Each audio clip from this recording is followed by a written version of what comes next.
میرا یہ قدم تمام اولیاء کرام کی گردن پر ہے۔ ایک مرتبہ محلہ حلبہ میں اپنے مہمان خانے میں وعظ فرماتے ہوئے حضور سیدنا غوث اعظم پر اچانک حالت کشف طاری ہوئی۔ آپ رحمت اللہ علیہ نے فرمایا، میرا یہ قدم ہر ولی اللہ کی گردن پر ہے۔ یہ ارشاد سن کر تمام اولیاء اللہ نے اپنی گردنیں جھکا دیں۔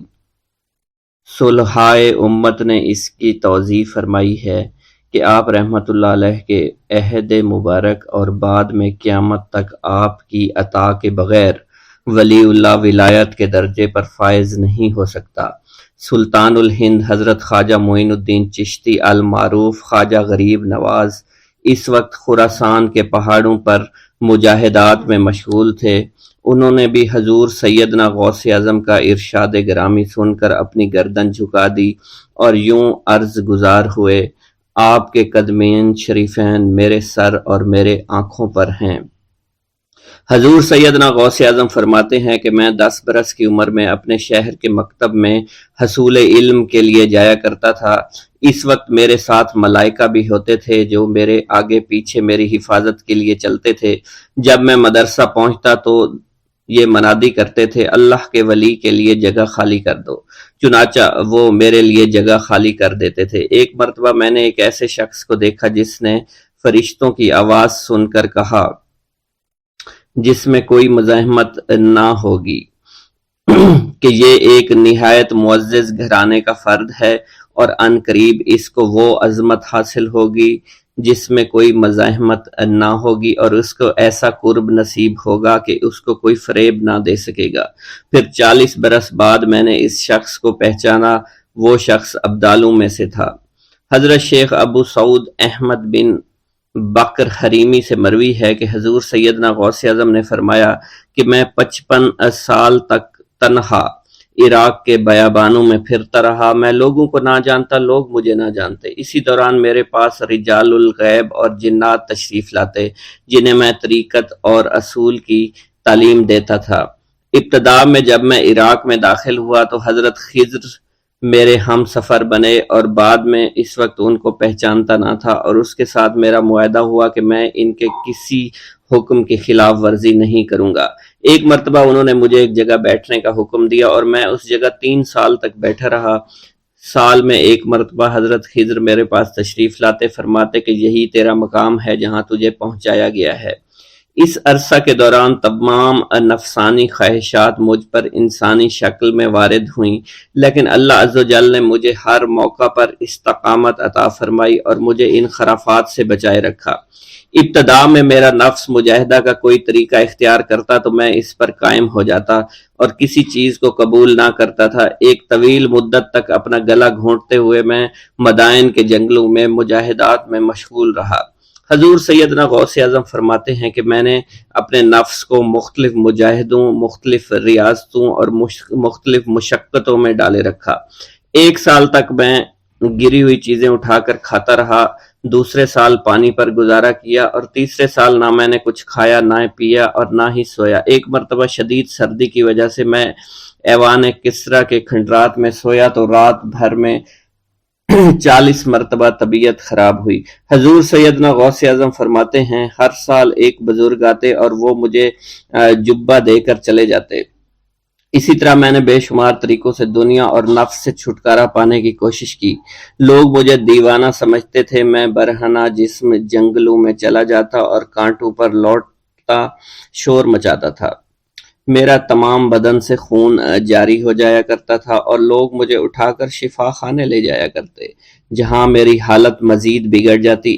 ایک وقت ایسا بھی آیا جب مجھ میں اور مردہ میں کوئی فرق نہ تھا۔ لوگ کفن لے کر آئے، غسال کو بلوایا کہ وہ مجھے غسل دے دیں۔ ابھی انہوں نے مجھے غسل دینے کے لیے تختہ پر ڈالا ہی تھا کہ میری حالت درست ہو گئی۔ میں اٹھ کھڑا ہوا۔ طریقت کی ان پرخطر راہوں میں نہ تو میں کبھی خوف زدہ ہوا اور نہ کبھی میرا نفس مجھ پر غلبہ پا سکا، اور نہ ہی دنیا کی آرائش مجھے حیران کر سکی۔ حضور سیدنا غوث اعظم فرماتے ہیں، شیطان نے میرے گرد بے شمار جال بچھائے۔ جب میں نے اس سے کہا کہ یہ کیا ہے تو اس نے کہا، یہ دنیاوی چیزیں ہیں اور میں ان جالوں سے تم جیسوں کو شکار کرتا ہوں۔ میں نے 1 سال تک شیطان کا مقابلہ کیا، اس کے بچھائے ہوئے تمام جالوں کو ختم کر دیا۔ اس کے بعد میرے سینے کو کھول دیا گیا اور مجھ پر بے شمار خلائق ظاہر ہوئے۔ حضور سیدنا غوث اعظم فرماتے ہیں میں نے دریافت کیا کہ یہ اللہ کیسے ہیں؟ جواب ملا کہ یہ خلق کے اسباب ہیں جو تم سے ملے ہوئے ہیں۔ میں سال بھر ان کی جانب متوجہ رہا یہاں تک کہ وہ مجھ سے جدا ہو گئے۔ جب مجھ پر میرا باطن ظاہر کیا گیا تو میں نے اپنے قلب کو بہت سے علائق سے ملوث پایا۔ میں نے دریافت کیا کہ یہ علائق کیا ہیں؟ جواب ملا یہ تمہارے ارادے، تمہارے اختیارات ہیں۔ چنانچہ 1 سال تک ان کی جانب متوجہ رہا کہ وہ مجھ سے دور ہو گئے۔ میرا قلب ان تمام غلاظتوں سے نجات پا گیا۔ پھر مجھ پر میرے نفس کو ظاہر کیا گیا، میں نے اس کا مشاہدہ کیا، مجھے معلوم ہوا اس کے ساتھ کچھ امراض اور بھی ہیں اور نفس کی خواہشات زندہ ہیں، نفس کا شیطان سرکش ہے۔ چنانچہ میں نے سال بھر پھر توجہ دلائی اور میرے نفس کے تمام امراض سرے سے ہی ختم ہو گئے اور اس کے شیطان نے کلمہ پڑھ لیا اور پھر میرے تمام امور اللہ کے لیے ہو گئے اور میں اپنی ہستی سے باہر نکل آیا۔ حضور سیدنا غوث اعظم فرماتے ہیں پھر میں توکل کے دروازے پر آیا تاکہ میرا مقصد پورا ہو، لیکن جب میں نے توکل کے دروازے پر پہنچا تو بے شمار لوگ موجود تھے۔ میں اس ہجوم کو چیرتا ہوا آگے بڑھا اور شکر کے دروازے پر پہنچ گیا، یہاں پر بھی لوگوں کا جمع غفیر موجود تھا، اس سے بھی چیرتا ہوا آگے بڑھا اور مشاہدہ کے دروازے پر پہنچ گیا اور یہاں پر موجود ہجوم کو چیرتا ہوا اندر داخل ہوا، حتیٰ کہ سب سے آخر میں مجھے فقر کے دروازے پر لایا گیا۔ فقر کا دروازہ خالی تھا۔ جب اس دروازہ میں داخل ہوا تو دیکھا جن جن چیزوں کو میں نے ترک کیا تھا وہ سب یہاں موجود تھیں۔ یہاں مجھے ایک بہت بڑے روحانی خزانے کی فتوحات سے نوازا گیا اور میرے لیے تمام دنیا کے خزانے کھول دیے گئے۔ مجھے روحانی عزت، دائمی فنا اور خالص آزادی عطا فرمائی گئی۔ میری تمام چیزیں جو میری ہستی اور میری صفات سب معدوم ہو گئیں اور میری ہستی کی جگہ کسی اور نے لے لی۔ حضرت شیخ ابو سعید مخزومی نے حضور سیدنا غوث اعظم کو خرقہ خلافت سے نوازا اور فرمایا اے عبد القادر، یہ وہ خرقہ ہے جو حضور نبی کریم صلی اللہ علیہ وسلم نے حضرت سیدنا علی المرتضیٰ کو عطا فرمایا، اور حضرت سیدنا علی المرتضیٰ نے یہ خرقہ حضرت خواجہ حسن بصری کو عطا فرمایا تھا، جس سے ہوتا ہوا یہ خرقہ مجھ تک پہنچا، اور یہ تمہاری امانت تھی جو میں نے تم تک آج پہنچا دی ہے۔ حضور سیدنا غوث اعظم نے جب خرقہ مبارک کو زیب تن کیا تو آپ پر بے شمار انوار و تجلیات کی بارش ہونا شروع ہو گئی۔ حضور سیدنا غوث اعظم نے حضرت شیخ ابو سعید مخزومی کے مدرسہ میں تدریسی فرائض سر انجام دینا شروع کر دیے۔ آپ کے لیے فی الحال تدریسی مصروفیات کے علاوہ کوئی کام نہ تھا۔ آپ کی شبانہ روز کی محنت سے آپ کے نام کا شعرہ کچھ ہی دنوں میں سارے بغداد میں پھیل گیا۔ طلبہ دور دراز کے علاقوں سے علم کے حصول کے لیے آنے لگے۔ طلبہ کی تعداد جب مزید بڑھنا شروع ہو گئی تو ارد گرد کے کئی مکانات کو خرید کر مدرسہ میں داخل کر لیا گیا۔ کتب سیر میں منقول ہے کہ 528 ہجری میں آپ مدرسہ نظامیہ کی وسیع عمارت تعمیر فرما چکے تھے۔ اس مدرسہ کی تعمیر میں آپ نے بحیثیت مزدور بھی حصہ لیا تھا۔ حضرت شیخ ابو الخشاب سے مروی ہے کہ میں جوانی میں جب علم نحو پڑھ رہا تھا تو لوگوں نے مجھے حضور سیدنا غوث اعظم کے پاس جانے کا مشورہ دیا، اور اس کی وجہ سے مجھے بھی اشتیاق ہوا کہ میں آپ کا واز سنوں۔ ایک مرتبہ کچھ لوگوں کے ہمراہ آپ کی مجلس میں دوستوں کے ہمراہ حاضر ہوا۔ آپ نے میری جانب توجہ کرتے ہوئے فرمایا ہماری صحبت اختیار کر لو۔ چنانچہ میں نے آپ کے فرمان کے مطابق آپ کی صحبت کو اختیار کر لیا۔ آپ نے مجھے علم نحو کے علاوہ علوم عقلیہ اور تقلد حاصل کیے جس سے مجھے کوئی واقفیت پہلے نہیں تھی۔ 1 سال کے عرصہ میں آپ کی نظر کرم سے میں نے وہ علوم حاصل کر لیے جو گزشتہ اتنی عمر گزارنے کے باوجود بھی مجھے حاصل نہیں ہوئے تھے۔ منقول ہے حضرت شیخ بقا بن بطو، شیخ علی بن ہیتی اور شیخ کیلوی جب حضور سیدنا غوث اعظم کے مدرسہ میں آتے تو جھاڑو دیا کرتے تھے اور چھڑکاؤ کرتے تھے، لیکن آپ کی اجازت کے بغیر کبھی اندر داخل نہ ہوتے تھے۔ اجازت ملنے کے بعد آپ حضرات اندر داخل ہوتے اور اجازت ملنے پر ہی بیٹھتے تھے۔ آپ سے امان طلب کرتے اور امان مل جانے کے بعد مؤدب ہو کر بیٹھ جاتے۔ جس وقت آپ کہیں جانے کا ارادہ کرتے تو یہ حضرات سواری کے ہمراہ چلتے۔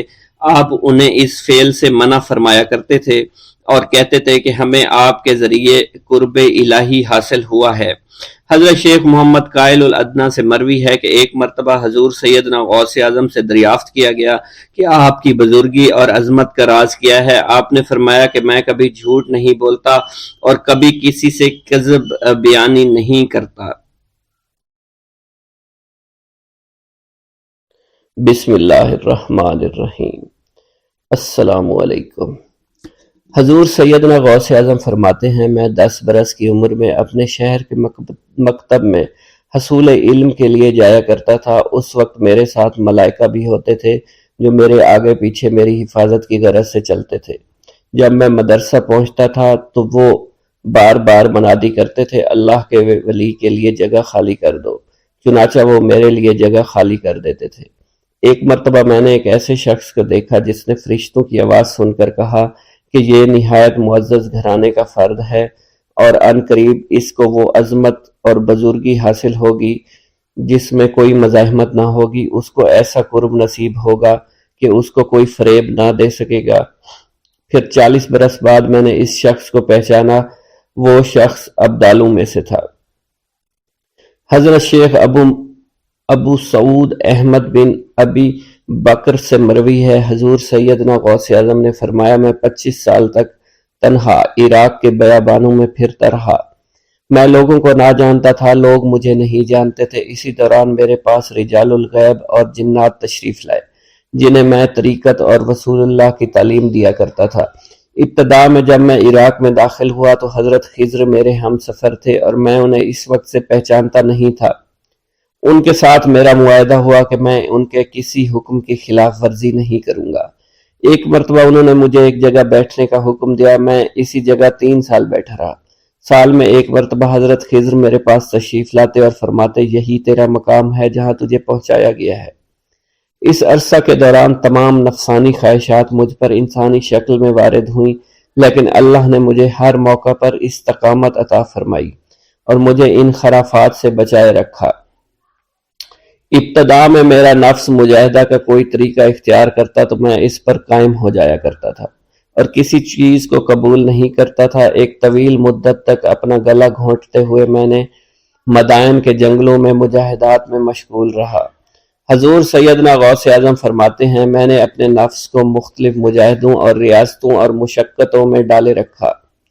1 سال تک میں گری ہوئی چیزیں اٹھا کر کھاتا رہا، اسی دوسرے سال میں صرف پانی پر گزارا کرتا رہا اور تیسرے سال میں نے کچھ نہ کھایا اور نہ پیا نہ ہی سویا۔ ایک مرتبہ شدید سردی کی وجہ سے میں ایوان کسریٰ کے کھنڈرات میں سویا تو رات بھر میں 40 مرتبہ احتلام ہوا۔ میں نے ہر مرتبہ دریائے دجلہ پر جا کر غسل فرمایا، پھر نیند کے خوف سے محل کے اوپر ایک ویران جگہ پر چڑھ گیا اور وہاں 2 سال تک قیام کیا، حتیٰ کہ سردی کے سوا کوئی شے کھانے کو میسر نہیں تھی۔ حضور سیدنا غوث اعظم فرماتے ہیں، ہر سال ایک بزرگ آتے اور وہ مجھے اونی جبہ دے کر چلے جاتے۔ اسی طرح میں نے بے شمار طریقوں سے دنیا اور نفس سے چھٹکارا حاصل کرنے کی کوشش کی۔ لوگ مجھے دیوانہ سمجھتے تھے، میں برہنہ جسم جنگلوں میں چلا جاتا، کانٹوں پر لوٹا شور مچایا کرتا، میرے تمام بدن سے خون جاری ہو جایا کرتا۔ لوگ مجھے اٹھا کر شفا خانے لے جایا کرتے جہاں میری حالت مزید بگڑ جایا کرتی۔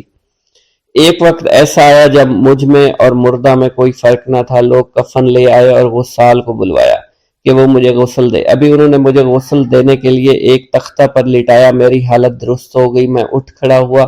طریقت کی ان پرخطر راہوں میں نہ تو میں کبھی خوف زدہ ہوا، نہ کبھی میرا نفس مجھ پر غالب پا سکا اور نہ ہی دنیا کی آسائش مجھے حیران کر سکی۔ حضور سید غوث اعظم فرماتے ہیں، شیطان نے میرے گرد بے شمار جال بچھائے۔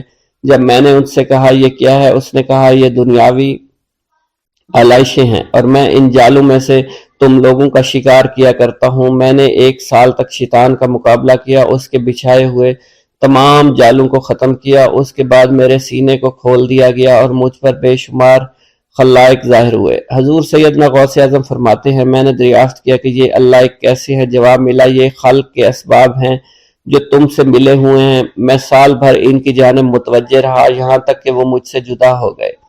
جب مجھ پر باطن ظاہر ہوا تو میں اپنے قلب کو بہت سے علائق سے ملوث پایا۔ میں نے دریافت کیا یہ علائق کیا ہیں؟ جواب ملا یہ تمہارے ارادے، تمہارے اختیارات ہیں۔ چنانچہ 1 سال تک ان کی جانب متوجہ رہا، یہاں تک کہ وہ سب علائق مجھ سے دور ہو گئے اور میرا قلب ان غلاظتوں سے نجات پا گیا۔ حضور سیدنا غوث اعظم فرماتے ہیں پھر میں نے توکل کے دروازے پر آیا، میرا مقصد پورا ہو، لیکن جب میں توکل کے دروازے پر پہنچا بے شمار لوگ وہاں موجود تھے۔ میں ہجوم کو چیرتا بڑھا اور شکر کے دروازے پر پہنچ گیا، یہاں بھی لوگوں کا جمع غفیر موجود تھا، اسے بھی چیرتا آگے بڑھا اور مشاہدہ کے دروازے پر پہنچ گیا، یہاں پر موجود ہجوم کو بھی چیرتا ہوا اندر داخل ہوا، حتیٰ کہ سب سے آخر میں مجھے فقر کے دروازے پر لا دیا گیا۔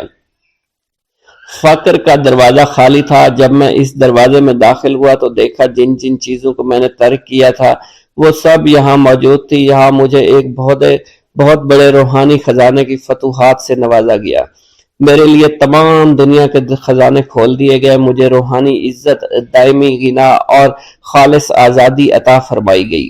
میری تمام چیزیں جو میری ہستی اور میری صفات سب معدوم ہو گئی تھی، وہ میری ہستی کی جگہ کسی اور نے لے لی تھی۔ حضرت شیخ ابو سعید مخزومی نے حضور سیدنا غوث اعظم کو خرقہ خلافت سے نوازا اور فرمایا اے عبد القادر، یہ وہ خرقہ ہے جو حضور نبی کریم صلی اللہ علیہ وسلم نے سیدنا علی المرتضیٰ کو عطا فرمایا۔ سیدنا علی المرتضیٰ نے یہ خرقہ خواجہ حسن بصری کو عطا فرمایا، جس سے ہوتا ہوا یہ مجھ تک پہنچا، اور یہ تمہاری امانت تھی جو میں نے تم تک پہنچا دی۔ حضور سیدنا غوث اعظم نے جب خرقہ مبارک کو زیب تن کیا تو آپ پر بے شمار انوار و تجلیات کی بارش ہونا شروع ہو گئی۔ قصیدہ غوثیہ شیخ عبد القادر جیلانی رحمۃ اللہ علیہ سے منسوب قصیدہ غوثیہ کے فضائل و برکات اور اس کو پڑھنے کا طریقہ اور اس سے کیسے فیض پایا جا سکتا ہے، تمام تر معلومات چھوٹی سی ویڈیو میں پیش ہیں۔ ناظرین گرامی، اللہ پاک کا اپنے مقرب بندوں پر ایسا خاص کرم ہے کہ اس کی زبان سے نکلنے والے الفاظ اور قلم سے ظاہر ہونے والے نقوش میں بھی اتنی برکت رکھ دیتا ہے کہ خالق خدا ان نفوس قدسیہ کے متبرک کلام کو اپنا ورد وظیفہ بنا کر مصائب و آلام سے خلاصی پاتے ہیں اور دنیا آخرت کے ساتھ اپنی دنیا کو بھی سنوار لیتے ہیں۔ اس مبارک سلسلے کی ایک ایسی کڑی غوث الاغیاث قطب الاقطاب غوث اعظم شیخ عبد القادر جیلانی کی طرف سے منسوب عربی قصیدہ بنام قصیدہ غوثیہ ہے۔ اس قصیدے میں آپ نے اپنے اوپر ہونے والے فضل خداوندی کا ذکر فرمایا ہے، حدیث نعمت کے طور پر منصب ولایت و معرفت الہی میں اپنے بلند مقام اور اعلیٰ مرتبے سے دنیا کو آگاہ فرمایا ہے۔ کثیر اولیاء کرام اور مشائخ عظام نے اس مبارک قصیدہ کو بطور وظیفہ بنا کر اس حوالے سے حاصل ہونے والے فوائد اور برکات کو بیان فرمایا ہے۔ اسی طرح ایک کتاب مدنی 5 سورہ میں قصیدہ غوثیہ کو تحریر کیا جا چکا ہے، اس کے چند فوائد اور برکات فرمائے گئے ہیں، ان میں سے چند فضائل و برکات آپ سے شیئر کر لیتے ہیں۔ قرب خدا پانے کے لیے ایک مجرب عمل ہے، تفسیر خلائق کے لیے از حد کارآمد ہے اور قرب خداوندی کے حصول کا ذریعہ ہے۔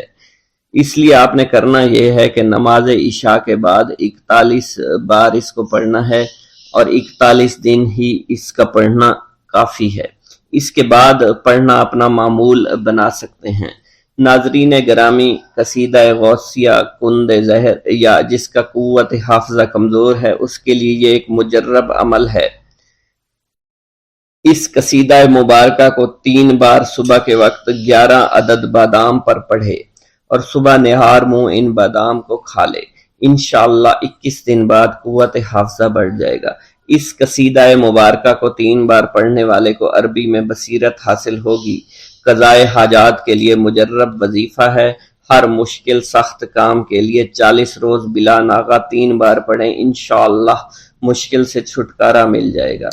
حضور غوث پاک شیخ عبد القادر جیلانی رحمۃ اللہ علیہ کی زیارت کے لیے بھی یہ ایک مجرب عمل ہے۔ جو شخص اس قصیدہ غوثیہ مبارک کو اپنے سامنے رکھے اور نماز عشاء کے بعد 11 بار اوپر سے دیکھ کر پڑھے مقبول بارگاہ وسیعت ہوگا اور حضور سیدنا غوث اعظم کی زیارت فیض بشارت سے مشرف ہوگا۔ کسی قسم کے امراض سے نجات پانے کے لیے قصیدہ غوثیہ کو مجرب مانا جاتا ہے۔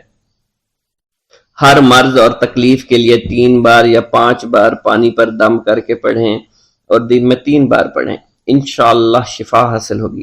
ناظرین گرامی، وہ میرے بہن بھائی جو کہ اولاد سے محروم ہیں یا اولاد نرینہ سے محروم ہیں، تو یہ عمل اولاد نرینہ کے لیے مجرب عمل ہے۔ ناظرین گرامی، اس قصیدہ مبارک کو صحیح خاص 41 مرتبہ پڑھ کر پانی پر دم کر کے 40 روز تک کسی خاتون کو پلایا جائے تو وہ حاملہ ہو جائے گی اور اللہ کے فضل سے اولاد نرینہ اس کے ہاں پیدا ہوگی۔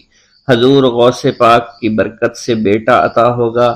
ناظرین گرامی، جس قصیدہ مبارکہ کے عمل کو جن اور آسیب سے بھی نجات پانے کے لیے مجرب عمل سمجھا جاتا ہے، آسیب صدا اور جن والے مریض کے لیے روغن یعنی تیل پر 41 مرتبہ پڑھ کر دم کر کے اس کے جسم پر ملیں تو سحر و آسیب دفع ہو جائے گا۔ دشمن سے نجات پانے کا عمل، ظالم سے نجات پانے کے لیے ہر روز دشمن کا تصور کر کے 7 بار پڑھے، انشاءاللہ۔ عبد الباقی رحمت اللہ علیہ نے اپنی کتاب تذکرہ الاکرام میں لکھا ہے، قصیدہ غوثیہ عالم وجد کیف میں ایک صدا ہے جس سے دل راحت محسوس کرتے ہیں۔ اس قصیدہ میں سرکار غوث اعظم نے اپنے اعلیٰ روحانی مقامات کا ذکر بطور تحدیث نعمت کیا ہے۔ فتوح الغیب کے حاشیہ پر لکھا ہے کہ جب حضرت غوث الثقلین شیخ عبد القادر جیلانی اس قصیدے کے بعد اشعار پڑھتے تو آخر میں ارشاد فرماتے۔ اسی طرح حضرت مولانا سید بہاؤالدین جیلانی نے اپنی کتاب غینۃ التابعین میں لکھا ہے کہ جو سالکین طریقت معمول قصیدہ کو سوچ سمجھ کر پڑھتے ہیں ان کے روحانی مراتب میں حیرت انگیز ترقی ہو جاتی ہے۔ خوف و حرص کے موقع پر اس قصیدے کو پڑھنے سے سکون دل کی نعمت حاصل ہوتی ہے اور خوف و حرص کے بادل اس کے دل سے چھٹ جاتے ہیں۔ ناظرین گرامی، آخر میں حصول برکت کے لیے حضور غوث پاک کی منقبت میں سے چند اشعار پیش کرنا چاہوں گا۔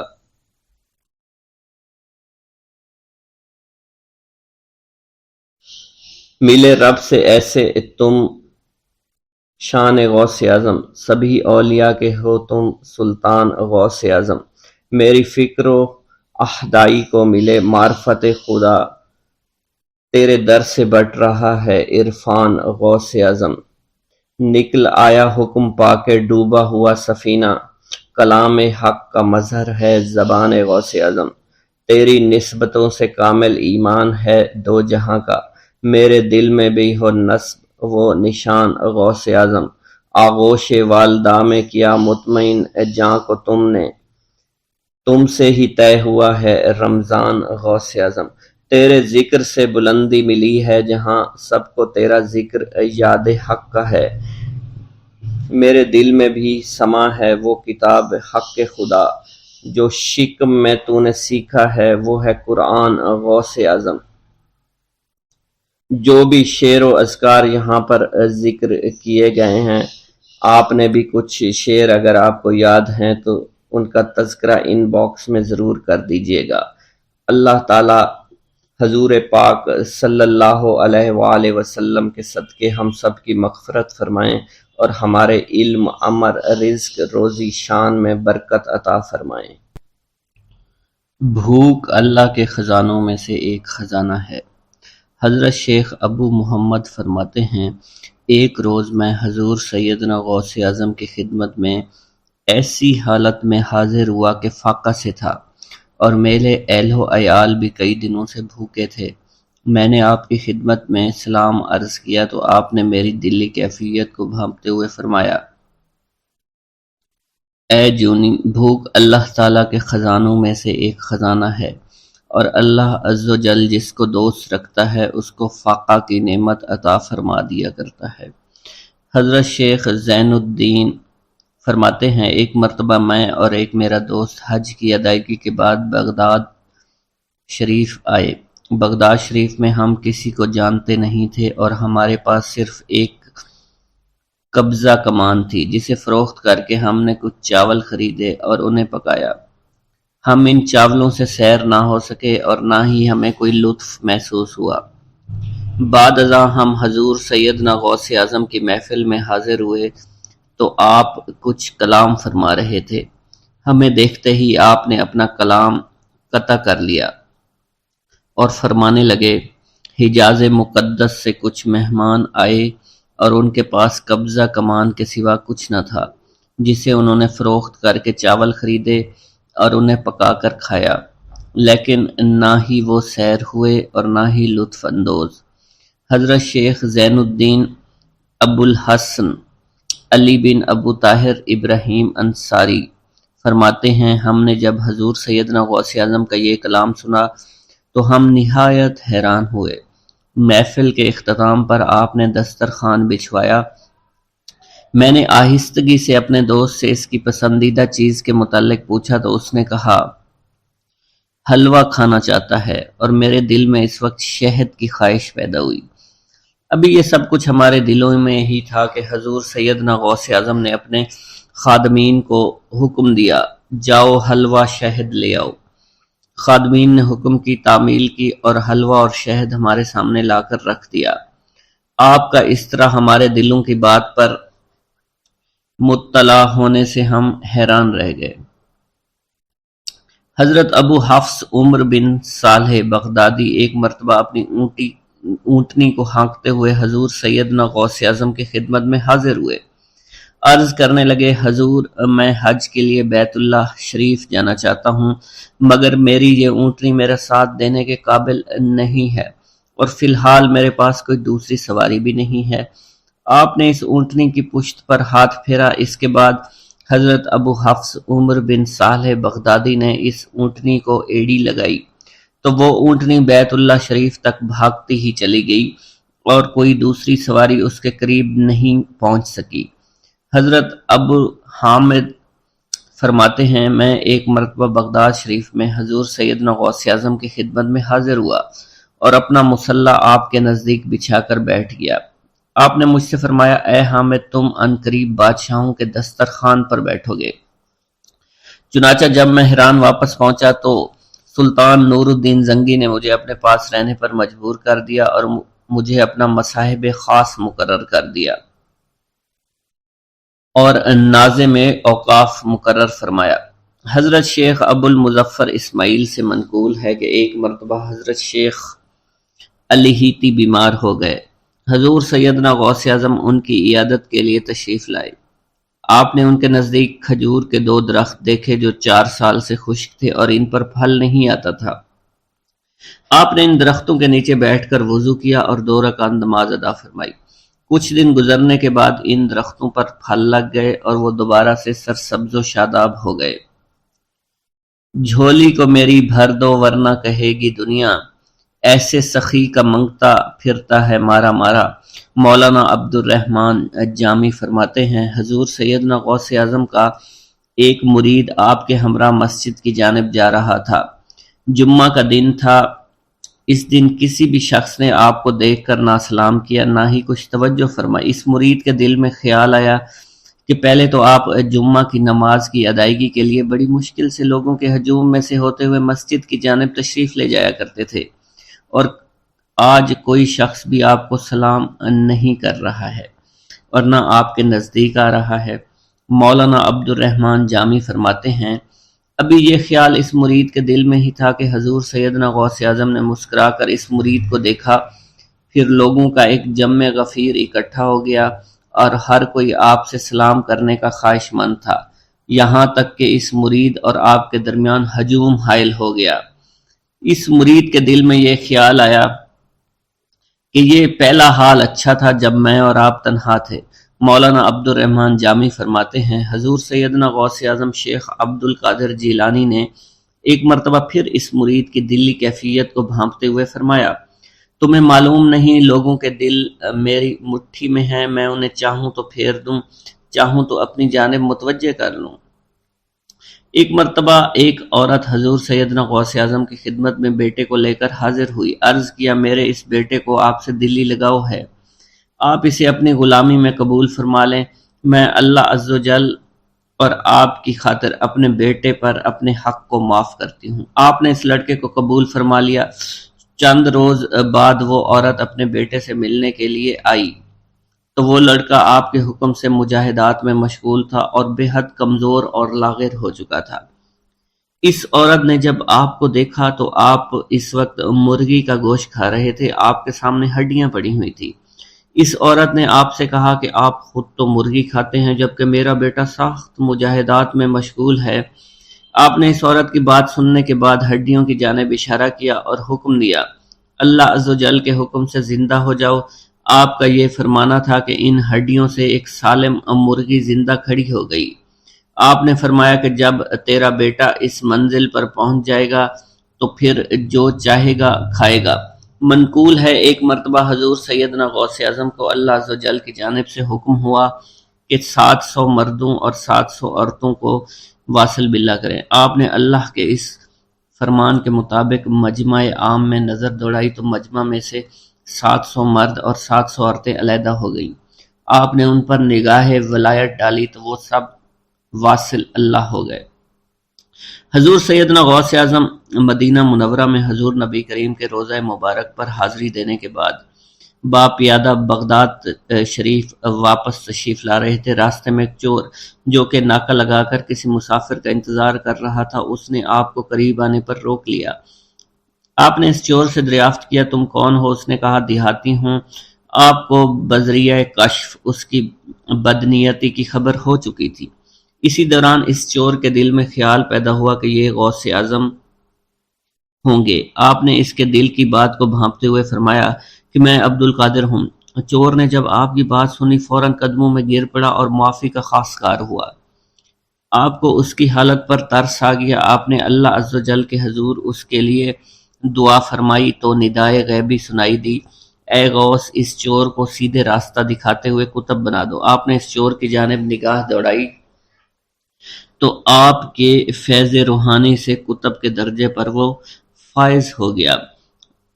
حضرت شیخ ابو عباس خضر بن عبداللہ بن یحییٰ حسینی فرماتے ہیں ایک مرتبہ میں نے خلیفہ ابو المظفر یوسف عباسی کو حضور سیدنا غوث اعظم شیخ عبد القادر جیلانی کی خدمت میں موجود پایا۔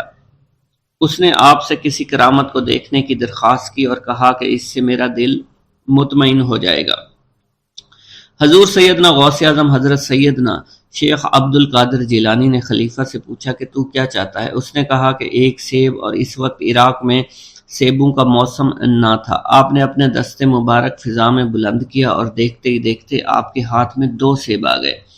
آپ نے ایک سیب ابو المظفر کو دیا اور دوسرا خود رکھ لیا۔ ابو المظفر نے جب اپنا سیب چیرا تو اس میں سے کیڑا نکل آیا۔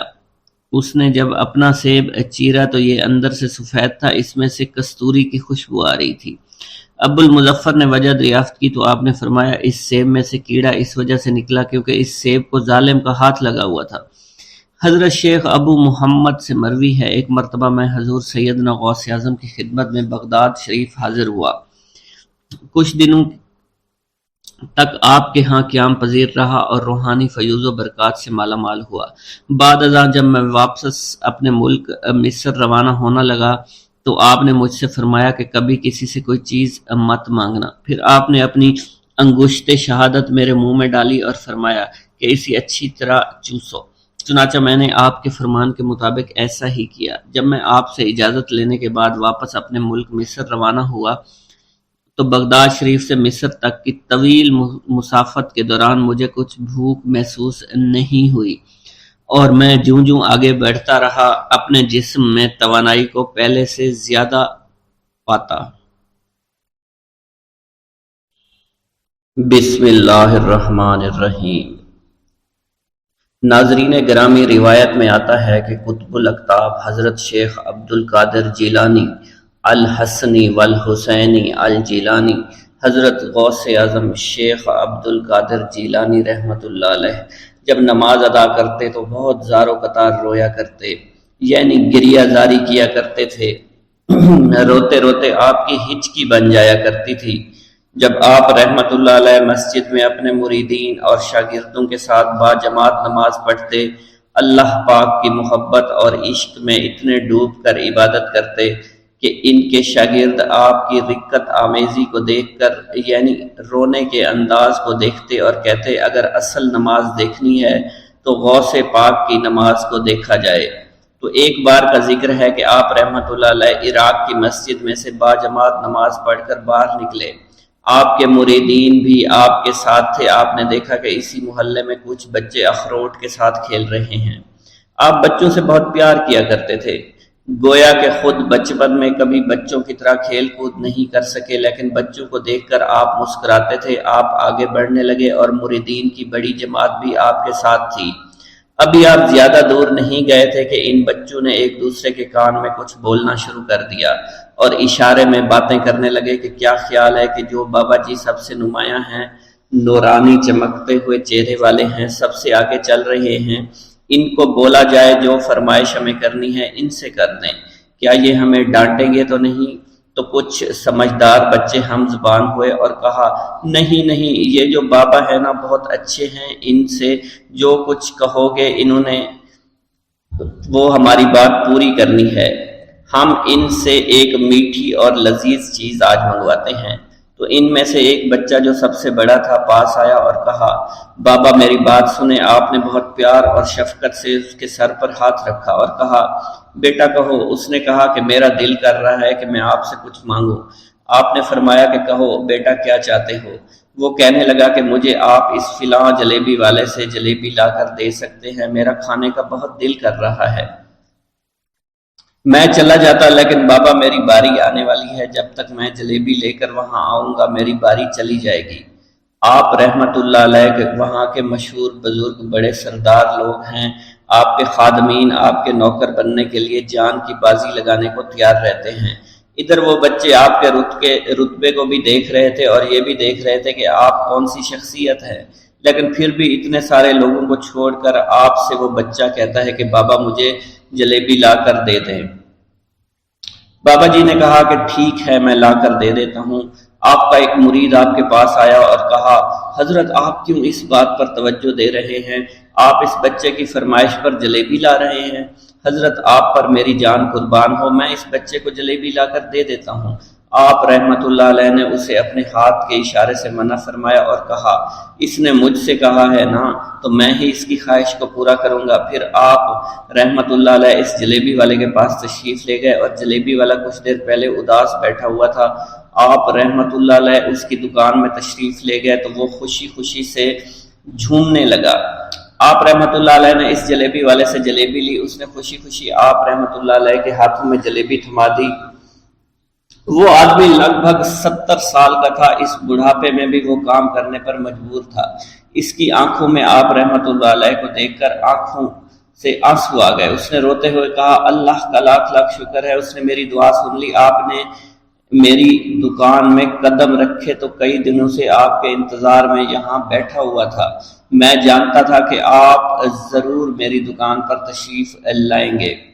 آپ رحمت اللہ علیہ نے فرمایا تمہیں کیسے پتا تھا کہ میں تمہاری دکان پر آؤں گا؟ وہ کہنے لگا کہ حضرت عرصہ ہوا ہے، کئی مہینوں سے میرا کاروبار نہیں چل رہا تھا، میرا کاروبار دن بدن ٹھپ ہوتا جا رہا تھا، فاقوں تک کی نوبت آ گئی تھی۔ مجھے اپنی فکر نہیں تھی لیکن اپنے چھوٹے چھوٹے بچوں کی تھی۔ اس بڑھاپے میں اللہ تعالیٰ نے اولاد تو دی لیکن ان کو پالنے کا کوئی بندوبست نہیں ہو رہا تھا۔ میں نے اپنی اس پریشانی کا ذکر کسی سے کیا تو اس نے کہا کہ عراق کے ایک شہر میں چلے جاؤ، وہاں پر کوئی ایک فقیر ہے، اس سے دعا کراؤ، وہ جس کے لیے دعا کرتے ہیں اس کا کام بن جاتا ہے۔ میں اتنا پریشان تھا کہ اس آدمی کے کہنے پر اس فقیر سے ملنے چلا گیا۔ اس کی تلاش کر کے میں نے اس سے کہا تم میرے لیے دعا کرو تاکہ میرے کاروبار میں ترقی ہو جائے اور میرے رزق میں برکت ہو جائے اور تنگ دستی دور ہو جائے تاکہ میں بیوی بچوں کا پیٹ پال سکوں۔ فقیر مجھے دیکھ کر کہنے لگا کہ تم پیرانے پیر غوث اعظم دستگیر رحمت اللہ علیہ کو نہیں جانتے؟ میں نے کہا میں نہیں جانتا۔ وہ کہنے لگا حیرت ہے کہ تمہیں یہ پتہ نہیں کہ تم ان کو جانتے ہی نہیں کہ ولیوں کے سردار ہیں۔ میں تو بہت چھوٹا سا فقیر ہوں، میری دعاؤں میں اتنا اثر نہیں کہ وہ غوث اعظم رحمت اللہ علیہ ہیں۔ جس کے لیے بھی دعا کریں اس کا بیڑا پار ہو جایا کرتا ہے، اور جب اس دور میں غوث پاک رحمۃ اللہ علیہ خود موجود ہے تو پھر ہمارا کیا مقام ہوگا ان کی دعا کے آگے؟ ہماری دعا کچھ بھی نہیں ہے۔ میں نے کہا اگر یہ بات ہے کہ آپ سے بڑا کوئی بزرگ ہے تو مجھے بتائیے کہ غوث پاک رحمۃ اللہ علیہ مجھے کہاں ملیں گے اور میں کہاں جاؤں ان سے ملنے کے لیے؟ وہ کہنے لگا کہ وہ جیلان میں ہیں، تم ادھر جاؤ، ہماری کیا جرت کہ آپ کے لیے دعا کریں۔ آپ رحمۃ اللہ علیہ جس کے لیے بھی دعا فرماتے ہیں اس کا بیڑا پار ہو جاتا ہے، اور اس کو کہیں بول جانے کی ضرورت نہیں ہوتی۔ حضور جب اس فقیر نے مجھے یہ بات کہی تو فوراً جیلان شریف میں آ گیا، اور یہاں پر میں نے آپ کی تلاش شروع کی۔ آج دیکھیے آپ خود بخود میری دکان پر تشریف لائے ہیں، اب دیکھیے کہ آپ کے آنے سے کیسا نور میری دکان میں آ گیا ہے۔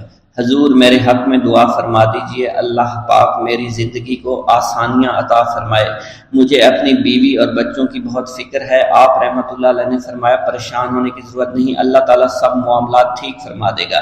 یہ کہہ کر آپ تشریف لے گئے، اس بچے کے پاس آئے اور اس کے ہاتھ میں جلیبی تھما دی۔ ابھی وہاں سے جانے والے تھے، دوسرا بچہ آیا، اس نے کہا کہ بابا آپ نے اسے تو جلیبی لا کر دی ہے، مجھے بھی لا کر دیں۔ آپ نے اس سے بھی تسلی دی اور کہا میں تمہیں بھی جلیبی لا کر دے دیتا ہوں بیٹا۔ یہ دیکھ کر مریدین بہت غصہ ہونے لگے اور کہا کہ حضور ہم اس بچے کو جلیبی لا کر دے دیتے ہیں، آپ کیوں زحمت کرتے ہیں؟ لیکن آپ نے فرمایا نہیں، یہ بچے مجھ سے کہہ رہے ہیں نا، میں ان کا نہیں ٹال سکتا۔ حضور آپ بہت مصروف شخصیت ہے، کیوں ان چھوٹے بچوں کی باتیں سن رہے ہیں؟ آپ نے ہاتھ کے اشارے سے انہیں روکا اور فرمایا اللہ تعالیٰ نے ہمیں جس کام کے لیے چنا ہے بس وہ کام ہی ہم کر رہے ہیں، تم لوگ اللہ پاک کی حکمت کو نہیں سمجھ رہے۔ پھر آپ جتنی بار وہ بچے آپ کو بھیجتے رہے، آپ رحمۃ اللہ علیہ ان کے لیے جلیبیاں لاتے رہے، حتیٰ کہ آخری بچے کو بھی آپ نے جلیبی لا کر دے دی اور وہ مزے سے کھانے لگے۔ جلیبی کھانے کے بعد وہ آپ کو دعائیں کرنے لگے اور کہا آپ بہت اچھے انسان ہیں، جیسا کہ آپ کے بارے میں ہم نے سنا تھا آپ ویسے ہی ہیں، آپ اخلاق کے بہت عمدہ ہیں، آپ کی سخاوت کے بارے میں ہم نے جتنا سن رکھا تھا آپ اتنے ہی سخی ہیں، ہم آپ سے بہت خوش ہوئے۔ آپ رحمۃ اللہ علیہ مسکرائے، بچوں کی خوشی دیکھ کر آپ کو دلی اطمینان ملا۔ اب ایک اور نماز کا وقت ہو رہا تھا، آپ نے مریدین سے کہا کہ چلو نماز پڑھنے کے لیے مسجد میں چلتے ہیں۔ وہ سب مل کر مسجد میں چلے گئے اور اللہ کی عبادت میں مصروف ہو گئے۔